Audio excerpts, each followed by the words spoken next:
Good evening, Rabbi. There's a question about Birkat Halevana. When is the proper time to do Birkat Halevana? Now we're coming up to do it, right? So the question is, what time is the proper time? According to Halakha, according to Talmud, a person can do Birkat Halevana already the Leil Gimel, on the third night after the Rosh Chodesh, after the Molad. You can already do Birkat Halevana. According to Talmud, according to Halakha, this is the way it is. But the Sfaradim have a different custom. According to the custom of the Sfaradim, we do according to Kabbalah, we wait until 7 full days have passed from the Molad, Yom Zayin. So therefore, we wait until that time. So we wait 7 full days. So what does that mean? Let's say if tonight is going to be already Leil Zayin, it's going to be the 7th of the month. So we can do it tonight, maybe yes, maybe no. Why? Because there's a question, did 7 full days pass from the Molad yet or not? But the truth is that it says in Chazon Ovadia, Maran Ovadia, he writes that even though it may not be 7 full days yet. Why? Because it's still not when the night comes, and it's already time for Birkat Halevana. It could be that it needs a little bit more time to be 7 full days from the Molad, a few more hours. But nevertheless, he says the custom is to be mekel, the custom is to be lenient. So therefore, the custom is that already on Leil Zayin of the month, we already say Birkat Halevana according to the custom of the Sfaradim. This is the way it is. All the more so if it's already Leil Chet, it's already the 8th day of the month. For sure, right? That's already good, So this is a perfect, if it's already Chet, even better. The question is also another question, was should we wait to say it on Shabbat, Muti Shabbat, or should we do it right away, when the Zayin, 7 days have passed from the Molad? What's better to do, right? So the truth is, there's two different opinions. According to the Shulchan Aruch, it says, that it's better to do Moti Shabbat. Why is that? What's the reason why? Because he says that you're dressed well, you're dressed nice, and you smell good, you have some cologne, I don't know, whatever it is on you. So it's like, you're giving kavod by saying Birkat Halevana, the kabel pnei Shekhinah, to accept the Shekhinah, by being dressed well and, smelling good and all kinds of things, So he says it's better to wait until Moti Shabbat. But the truth is, that there's also another opinion that better to do right away when it's already 7 days passed from Rosh Chodesh, from the Molad. What's the reason why? Because, maybe there's several reasons. Number one is, first of all, right, today, we don't really look much different on Shabbat than we look on Yom Chol, It's, in other words, I'm wearing a jacket and a shirt, right? It's the same thing on Shabbat. I'm wearing a jacket and a shirt, So it's not really so much different. On Shabbat, maybe I put a tie, okay. I'm going to put a tie, right? And I'm going to maybe put a nicer jacket maybe, but we don't really look so much different on Shabbat than we do on Yom Chol. So that's one thing, And also another thing is we don't put cologne so much, and these kinds of things on Shabbat more than any other day, to just smelling good, all kinds of things. So this is where, we see that it's not really such a big difference between Shabbat and Yom Chol regarding these things, So therefore a person, sometimes better to do it right away. Zizi makdimin. Why? Because sometimes what happens is, especially now, in the winter, what happens is that you have a cloudy days, cloudy nights, and you can't see the moon, so you can't do Birkat Halevana when you don't see the moon. So then it may get delayed, a few days, and it's already too late, you missed the time for Birkat Halevana. What is the last night that a person can do Birkat Halevana? So it's the 15th, right, of the month. That's it. The 15th is the last night. Tetvav. Leil Tetvav. Once Leil Tetvav already passed, it's already the morning, it's already too late to say Birkat Halevana. So that's it. You missed the mitzvah. So that's why a person sometimes should try to do early, especially in the winter. I know one rabbi. What he does? He checks the weather. The weather report, and he knows that if it's going to be cloudy or not, and then he knows whether if he can do it Motzi Shabbat or it's better to do it now, depending on the weather report. But sometimes the weather report can be wrong. Also, you never know what's going to be right. They're not prophets. These reporters, right? Weather reporters. So whatever it is, right? So sometimes a person has to use his sechel, use his mind well to see, right, what's the proper thing to do, to say it early or wait till Motzi Shabbat. The truth is, that I personally, when it's already 7 days after the Molad, I say it already. I don't wait till Motzi Shabbat. I personally don't wait because I don't look much different on Shabbat than I look on Yom Chol. So what difference does it really make? It's all the same. So it's Rizim Maktimim, why not do the mitzvah early? Why wait till after, and you never know, you may miss it because it may be cloudy or some storm, or something, whatever. Right? That's the thing. Rabbi, why is it so important to do Birkat Halevana? What's so important? Right? This is like, we're accepting the Shekhinah, by this. So it's a big thing, but the rabbis were metaken this bracha, so the rabbis were metaken. They made a takana to do it, and this is the reason why. So we do it, like every other mitzvah, right? That we have all the mitzvot that we have.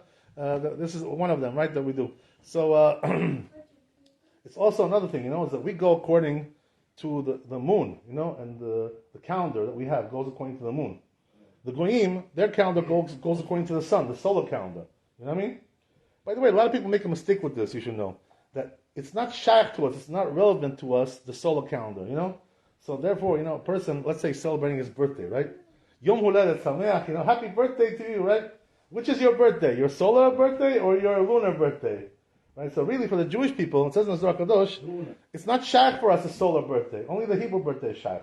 You understand? So the solar birthday for a Jew is not his real birthday. So if you're making a party, chaval, you should wait until it's your Hebrew birthday, because this is what you're a Jew. You know what I mean? A Jew doesn't go like the goy, so you want to be like a goy, you know what I mean? That's a different thing. But a goy, on the other hand, right, on the goy, should do it on the solar birthday, because they go according to the sun, the solar calendar. You understand? So everybody has his own thing. This is we go according, and also some people, foolish people, sometimes now it's coming up, right?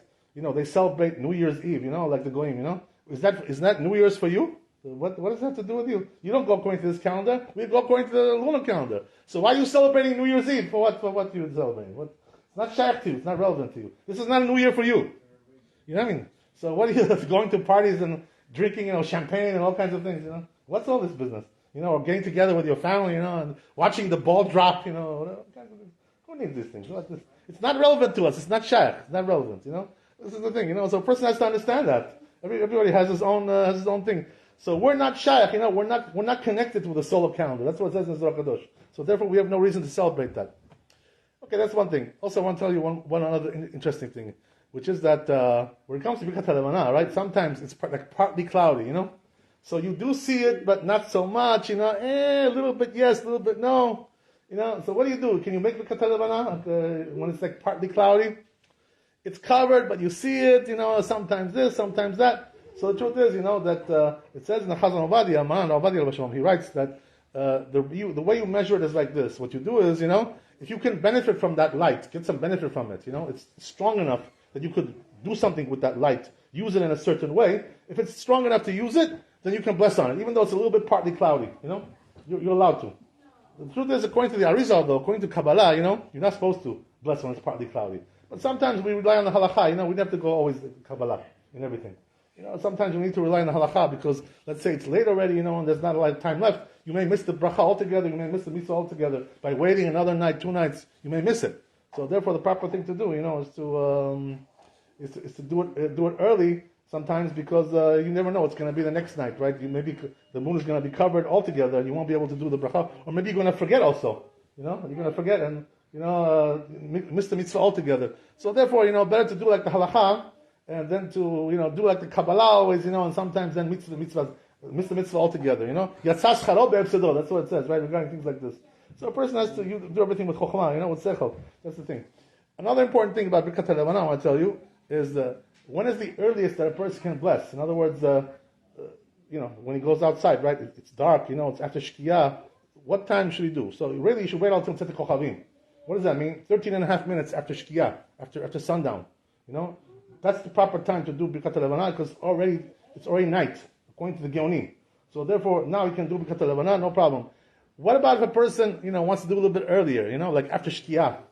He wants to do, Sometimes he has no choice because he has to go somewhere, whatever. So the truth is, that they say that B'shat Chak, if there's no choice, and he has to do after Shkiyah, after sun went down already, even though it's not yet Tzit Kochavim, he can do, but as long as he can benefit from the light of the moon, right? As we said, right? If he can benefit from it, it's strong enough to benefit from it. So he's allowed to bless on it. This is the thing with Birkat Halevana. Okay, Baruch Hashem, Ba'aleinu Tova. I want to tell you something a little bit about Tzitzit also, right? The laws of Tzitzit, the mitzvah Tzitzit. We have a custom, right, to wear talit katan. So we already mentioned, right, the reason why we wear it. There's 2 things, One is for protection, to protect us from all kinds of harm.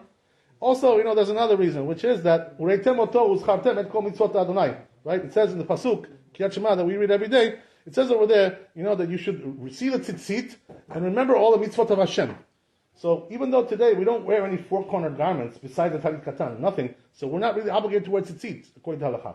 But the thing is that since we want to remember all the mitzvot, right, and have this mitzvah of tzitzit, which is something very big. By the way, the Chazal say that it corresponds to the whole, Taryag mitzvot, tzitzit. So it's a very big thing, tzitzit is a big mitzvah. So we're not really obligated to wear talit katan, but the custom is to put. Why? Because of protection, and also to remember, right, the mitzvot of Hashem. They say, right, when you look at the tzitzit, you remember the mitzvot of Hashem to do all the mitzvot. It reminds you. So it's a very big thing, to have talit katan. But the question is like this, talit katan, okay, but what kind of talit katan should a person have? So there's a question about that. Number one, what should it be made out of? The material, right? So the truth is, according to Maran, Shulchan Aruch, right, not a good idea to buy talit katan which is made out of cotton, not a good idea. Why is that? Because according to Maran, it's not obligated to have tzitzit on cotton from the Torah, only from the Rabbanan. So if a person is putting cotton tzitzit, right, cotton with tzitzit, it's only the Rabbanan. He's not doing the mitzvah of the Torah, according to Maran. So therefore, it's better to have wool, the proper thing is to have wool or linen. Linen you don't see very often today, to have linen tzitzit, linen talit. But wool is very much available. Some people, they tell me, oh, Rabbi, but it's hot, the wool is too hot for me, especially in the summer, I can't deal with it. But the truth is, they have like very thin ones, thin wool. Very thin. It's not really so hot at all. It's very cool, So you buy like a thin one, and even though it's wool, it's not so hot, inside that. So a person should try, if he wants to do like the Maran, even though the Ramah says something else, by the way. The Ramah says, according to the Ashkenazim, they do put cotton. You know why? Because according to the Ramah, they're obligated to do also tzitzit on cotton as well, according to the Torah, from the Torah. But according to Maran, it's only the Rabbanan. So you don't do the mitzvah of the Rabbanan this way. So it's not proper for the Sephardim to wear cotton tzitzit. This is the thing, So now I'll tell you another thing, and we'll finish here. What about the size of the talit? Right? How big does it have to be? This is the question. The truth is, right? If it's too small, the Chazal, they say, by the way, that it should be big enough to cover the head and most of the body of a child. It should be at least that big. So what's the size? What size is that? Right? Practically speaking, right? What are we talking about? So the truth is, that according to the halakha, it has to be the length of the tzitzit talit katan. Length has to be 2 amot. 2 amot, and the width has to be 1 amma. What is amma? Like this, right? From here to here. This is amma. So the width has to be this much, right? And the length has to be 2 times this much. This is the minimum size. So what does that mean? If the talit katan is smaller than that, he's not allowed to make a bracha on the talit katan, because it's going to be bracha l'batala maybe. So therefore, you have to be careful, So make sure when you go to the store to buy talit katan, you buy a nice big size, for that fits your body. That this is the way it should be. So how much is that in centimeters? So it says in Yalkut Yosef, it's the length is 96 centimeters, which is almost like a meter, So the length has to be about a meter, And the width has to be 48 centimeters, half a meter, So that's pretty much what it is, 1 meter length, half a meter width. This is the proper size for talit katan. So if you have that size, so then you can also make the bracha, bless on it. What's the bracha for talit katan? The truth is, right, that most of the achronim, they say al mitzvah tzitzit, not leitatef tzitzit for talit katan. This is the proper bracha. Even though Maran says in Shulchan Aruch that if he made leitatef tzitzit yatzai dechova, he fulfills the obligation. He did the mitzvah. But better to say al mitzvah tzitzit, because we don't really do ituf with the talit katan. We don't wrap it around our body. It's not big enough for that. We don't put it on our head. We don't wrap it on the body like we do with talit gadol. So therefore, the proper mitzvah is to say the proper bracha is to say al mitzvah tzitzit on talit katan. But right, it's brought down in the books of the Sephardim, and also, by the way, it's like a universal custom today that we don't leave bracha on talit katan anymore. They stopped doing that. They stopped doing bracha on talit katan. What's the reason why? Because we're afraid, maybe it's not going to be the right size, as we said, right? It has to have the right size. 1 meter, right, length, half a meter width, right? It has to be at least that much. 2 amot and 1 amma has to be that much. So we're afraid maybe it's not going to have that size. It's making a bracha watala. So therefore, the custom became not to bless on talit katan at all. Right? So what do? We put talit katan without bracha. This is the minhag today, in the morning when we get up. And then, or if you slept with it, maybe also you sleep with it, I don't know, whatever. Some people like to sleep with it. So whatever it is, right, you put talit katan, you don't make a bracha. So when you go to shul, the synagogue, and you bless talit gadol, you have in mind also talit katan. This is the way we do it today, So we don't bless on talit katan. we do one bracha for both. This way we save the problem. But there is a situation sometimes, that a person has to make a bracha on talit katan. You know what it is? Let's say he took a shower in the afternoon, right? And he's not going to put talit gadol anymore because he already prayed shachrit. He already finished shachrit. So what does he do now? So according to halacha, he has to bless al mitzvah tzitzit because he's not going to put talit gadol later on. It's already too late for that. He already put talit gadol when he was in shachrit. So therefore he has to bless. But there are many, right, of the Sfaradim, written in the books of Maran, that they don't put even there, when they're not going to put talit gadol afterwards, they still don't bless on talit katan. There are minhagim like this. So what's the reason why they have minhag like this? Even though according to halakha you have to bless on it, but they say, maybe the size is not big enough, so therefore this is the reason why. Maybe the size is too small, it's going to be brachal batala. So therefore the minhag became not to bless. But if a person wants to bless, he knows for sure that his talit katan is big enough, he has 1 meter length and half a meter width, he has enough for that, and he's sure that he has the size, and he's sure that his talit katan is kosher, so if he wants to bless al mitzvah tzitzit, he can. Baruch Adonai le'olam, amen.